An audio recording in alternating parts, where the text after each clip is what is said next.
Hello students, स्वागत है आज के इस लेक्चर में। आज अपन ये अपना लास्ट लेक्चर रहने वाला है इस प्रश्नावली का 7.5 का। फिर 7.6 के उदाहरण करेंगे आगे। तो आज अपना लेक्चर का पहला क्वेश्चन है 21वां क्वेश्चन क्या है? समाकलन e की घात x माइनस 1 और dx। तो ये भी बहुत ही आसान सा क्वेश्चन है। बस इसमें एक ही ध्यान रखना है कि नीचे वाले को कैसे ही करके, अगर टी माने नीचे वाले को तो ऊपर वाला अवकलन मिलना चाहिए ना। नीचे वाले का अवकलन ऊपर वाला मिलना चाहिए। तो इसके लिए अपन क्या करते हैं कि समाकलन 1 बटा ई की घात माइनस 1 गुणा करवा देते हैं ई की घात माइनस एक्स और ई की घात माइनस एक्स। dx तो अपने पास में है ही। तो जब यहाँ गुणा करवाएं, गुणा और भाग, ई की घात माइनस एक्स से गुणा और ई की घात माइनस एक्स से भाग लगा देते हैं। और अब इसको अंदर गुणा करवाते हैं यहाँ पर। तो ऊपर तो बन गया ई की घात माइनस एक्स बटा, यहाँ क्या बनेगा देखो, ई की घात एक्स गुणा ई की घात माइनस एक्स माइनस ई की घात माइनस एक्स और dx। यहाँ पे देखो आधार सेम है ई, तो घातें जुड़ जाएगी। तो क्या बनेगा, ई की घात माइनस एक्स बटा ई की घात एक्स माइनस ई की घात माइनस का एक्स और dx। आगे बात समझ में। तो ये क्या बन रहा है, x माइनस एक्स 0 बन रहा है। और अपने को पता है कि e की घात 0 माइनस ई की घात माइनस एक्स और dx। e की घात 0 की वैल्यू क्या होती है भाई, अपने को पता 1 होती है। तो लिख दो समाकलन e की घात माइनस एक्स बटा 1 माइनस ई की घात माइनस एक्स और dx। अब यदि अपन इसको t माने तो ऊपर वाले को, इसको t माने तो इसका अवकलन ऊपर वाला मिल रहा है। और अपन प्रतिस्थापन विधि लगा करके बड़े आराम से इसका समाकलन निकाल सकते हैं। तो नीचे वाले को क्या मानो भाई, t माना 1 माइनस ई की घात माइनस एक्स dx, ई की घात माइनस एक्स बराबर t। तो अवकलन करेंगे तो क्या बचेगा, माइनस ई की घात माइनस एक्स। और आपको पता है जो x का गुणांक होता है, अवकलन करते हैं उस समय उसका गुणा होता है। तो माइनस 1 का और गुणा होगा dx बराबर dt। ये माइनस माइनस गुणा हो गया, क्या बन गया प्लस ई की घात माइनस एक्स dx बराबर dt। अपने को यही चाहिए, ई की घात माइनस एक्स dx। तो ए की घात माइनस एक्स dx की जगह क्या आ जाएगा, dt। तो करो प्रतिस्थापन। समीकरण नंबर 1 इसको दे दो और इसको 2 दे दो। समीकरण नंबर 1 और 2 से इसको प्रतिस्थापित करेंगे तो समाकलन 1/t dt सीधा ही मिल रहा है। बस कोई झंझट नहीं, कोई कांस्टेंट नेगेटिव पॉजिटिव कुछ ही नहीं, बहुत ही आसानी से मिल गया। इसका समाकलन क्या होता है, लॉग मॉड t प्लस के सी, और t की वैल्यू रख दो ऊपर से। जब रखेंगे तो लॉग मॉड t की वैल्यू है 1 माइनस ई की घात माइनस 1 माइनस एक्स प्लस के सी। अब ई की घात माइनस एक्स को अगर बट्टे में लेके जाएंगे तो ई की घात पॉजिटिव बन जाएगी, तो और थोड़ा ठीक दिखेगा। तो 1 अपॉन ई की घात एक्स प्लस के सी। एलसीएम और ले लो और ही ठीक देखेगा। लॉग मॉड ई की घात एक्स माइनस 1 बटा ई की घात एक्स प्लस के सी, और यह आपका फाइनल आंसर। ठीक है, बहुत ही सिंपल क्वेश्चन था, कोई तकलीफ नहीं है इसमें, बहुत ही सीधा क्वेश्चन है ना। हाँ बेटा, अगला क्वेश्चन है 22वां क्वेश्चन क्या है, समाकलन x dx बटा पहला गुणनखंड दूसरा गुणनखंड। बहुत ही ज्यादा सिंपल है। बस जब अपन ने क्वेश्चन शुरू किए थे उस समय ऐसे क्वेश्चन करवाए थे, ठीक है। तो कर देते हैं, बस बहुत ही जल्दी हल हो जाएगा। माना x बटा x माइनस 1 और x माइनस 2 बराबर a बटा पहला गुणनखंड क्या है, x माइनस 1 प्लस में b बटा दूसरा गुणनखंड क्या है, x माइनस के 2। समीकरण नंबर 1। अब जो भाग में उसको गुणा में लेके जाओ उधर, तो x बराबर इधर बचेगा x माइनस के 2 गुणा a, और इधर बचेगा x माइनस 1 गुणा b। अब इसको जीरो करेंगे तो 1 और इसको जीरो करेंगे 2 आएगा। तो एक बार तो x की वैल्यू 1 रखेंगे और एक बार 2 रखेंगे। तो पहले रखते हैं x बराबर 1, तो 1 बराबर 1 माइनस 2 गुणा a, और ये हो गया 0, तो 1 बराबर माइनस का a और a बराबर आ गया माइनस का 1। अब x बराबर क्या रख दो 2, तो 2 रखेंगे तो 2 बराबर ये हो गया पूरा 0 और 2 माइनस 1 a, b की वैल्यू आ गई यहाँ से 2। आगे बात समझ में। अब a व b का मान समीकरण नंबर 1 में रखने पर तो रखो, देखें x बटा x माइनस 1 और x माइनस 2 बराबर a की वैल्यू माइनस का 1 बटा x माइनस 1 प्लस में b की वैल्यू 2 बटा x माइनस के 2।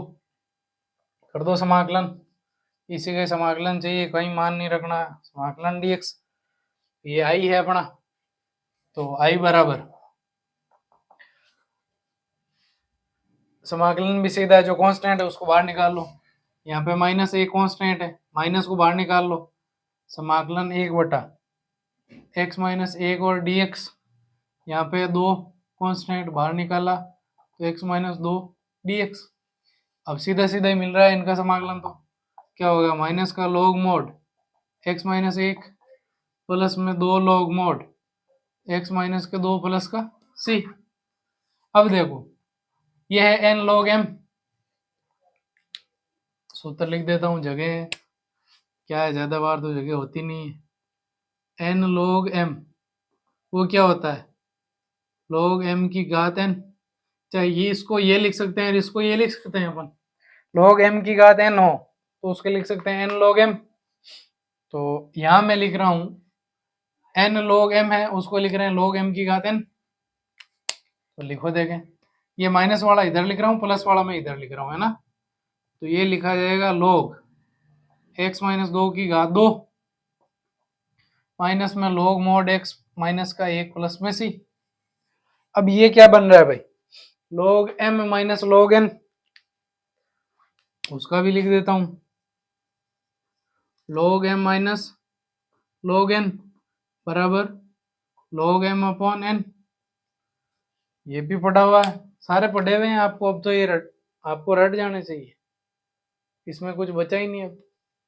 तो इसको लिख देते हैं इस रूप में, तो क्या आएगा log m की वैल्यू क्या है x माइनस 2 का स्क्वायर बटा n की वैल्यू क्या है x माइनस 1 प्लस में c, और ये आपका आ गया फाइनल आंसर। आगे बात समझ, बस जो शुरू में क्वेश्चन किए थे उस प्रकार पे।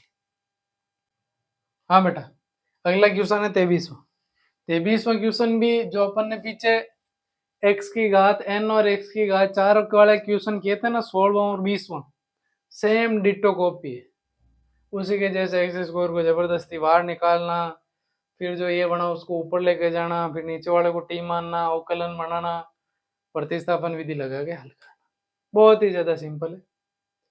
वैसे आपको ये करना तो घर पे चाहिए, चलो कोई नहीं, 2 मिनट लगेंगे, हल कर देते हैं। तो यहाँ भी देखो क्या करना होगा, एक्स स्क्वायर को कॉमन लेंगे तो x गुणा एक्स स्क्वायर, और ये बच गया 1 प्लस 1 बटा एक्स स्क्वायर और dx। x की घात 1 और x की घात 2 आधार समान है तो घातें जुड़ जाएगी, क्या बनेगा x की घात 3 1 plus 1 upon x square dx। x की घात 3 को ऊपर लेके जाएंगे तो x की घात माइनस 3 बटा 1 प्लस 1 अपॉन एक्स स्क्वायर और dx। इसको अपन क्या मान लेते हैं t, माना 1 प्लस 1 अपॉन एक्स स्क्वायर बराबर t, और 1 प्लस एक्स की घात माइनस 2 बराबर में t। x की घात 2 को ऊपर लेके माइनस का 2 हो गया, और अब कर दो अवकलन, अवकलन करोगे तो इसका तो 1 का हो गया 0 और ये घात आगे आ जाएगी, तो माइनस 2 एक्स की घात माइनस का 2 माइनस का 1 dx बराबर dt। ठीक है, अब अपने को क्या चाहिए, x की घात माइनस 2 और माइनस 1 मिलके क्या बन गया x की घात माइनस के 3 dx बराबर dt। अपने को क्या चाहिए x की घात माइनस 3 dx, तो माइनस 2 जो ज्यादा है उसको क्या कर दो डिवाइड लगा दो, x की घात माइनस 3 dx बराबर dt बटा माइनस के 2, कर दो प्रतिस्थापित।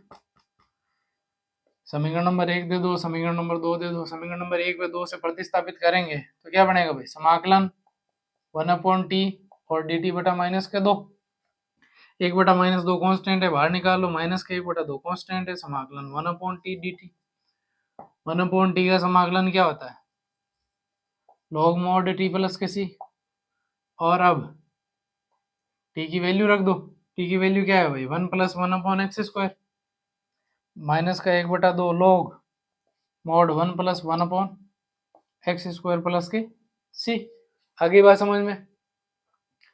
ये क्या है कि एबीसीडी में मैच नहीं कर रहा है, इसलिए क्या करो आप, x² का एलसीएम ले लो, माइनस के एक बटा दो log mod x² plus 1/x² plus के सी।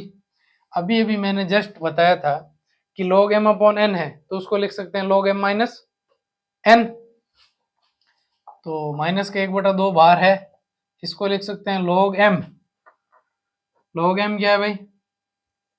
log m है अपना x² plus 1 minus log n। log n क्या है भाई? x² प्लस में c है। और अब देखो,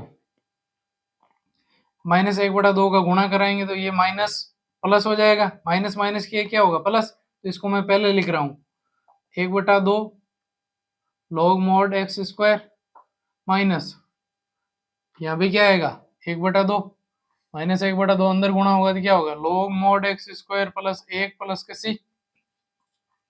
अब देखो यहाँ पे n log m वाला सूत्र लग रहा है। n log m को क्या लिख सकते हैं? log m की घात n। तो log x² की घात एक बटा दो माइनस एक बटा दो log mod x² plus 1 plus का सी। तो ये दो से दो कट गया, मतलब एक कुल मिला के एक है, x² का रूट है। x² का रूट जब रूट हटेगा, स्क्वायर हटेगा, स्क्वायर हटेगा, रूट हट जाएगा, तो बचेगा क्या? log x। ये बन गया log मॉड x माइनस के एक बटा दो log mod x² plus 1 plus का सी। और ये आ गया फाइनल आंसर। शायद बी ऑप्शन में आपका मैच कर जाएगा, है ना? तो बहुत ही क्वेश्चन आसान थे। जय हिंद, जय भारत।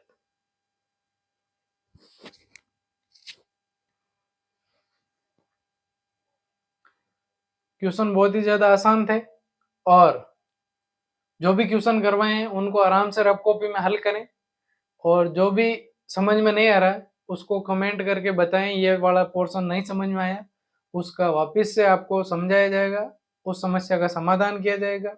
और साथ ही आपको अब कल जो नया लेक्चर है उसमें प्रश्नावली 7.6 के उदाहरण कराए जाएंगे। ठीक है? तो जय हिंद, जय भारत।